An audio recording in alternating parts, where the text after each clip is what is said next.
تقریب نستر میشه. من صحبت کنم. سیب جز میوه های بسیار پرخاصیت هست که کلا میگیم در واقع عامل سلامتی هست. یعنی روزانه حتی توصیه میکنن یه سیب توی رژیم غذایی افراد باشه، برای سیستم قلب، سیستم کبد، حتی برای گوارش هم خیلی خوبه.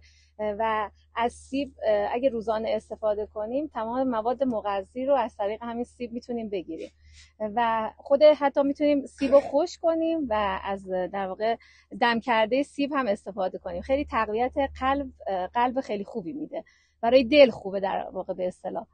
و دیگه حالا دیگه چیزی بگیم من علاوه میکنم، من این سیب بله هم پوست همین با آهن زیاد است، آهن زیاد، بیماری‌های کمخونی خیلی وسیع استفاده بله. میشه. من این داخلی این با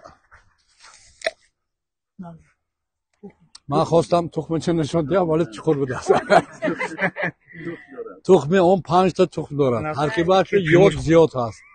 اگر کسی که هر روز همون یک تا سیب تخم قطعی خورد، الکی مقدار یود در ارگانیسم برقرار میشد، کسلی جاغر خاطر فراموشی نیست میشه. من این علاوه هست. اینو باید داخل گذره بخورم. اگر ترک تراشک هست که ترک تراشک هوای کتی همون وای که تراشیده بعضی زنها پیشتانش میکفد یا که بعضی ویام میکفد، همین بندید اگر پگاهی خیزه همین شفا میبرد جای کفیدگه یکس کرده و اگر سیب رو با پوستش خورید خاصیتی خراب کننده دارد. اگر سیب رو با پوستش خورید خاصیتی خراب کننده دارد. اگر پوستش رو گرفته خورید خاصیتی فربه کننده دارد. انا دیده تو چقدر گپ فهمیدی؟ درباره پوست گپ زده اون حساس هم خاصیت اگر شبابت یک کسی همه تبودن ابولی نیستیم درباره کاسه نوشته بود که اگر رفتن در کشور گرم رویده باشد مزاجش گرم است، گرم و خشک است.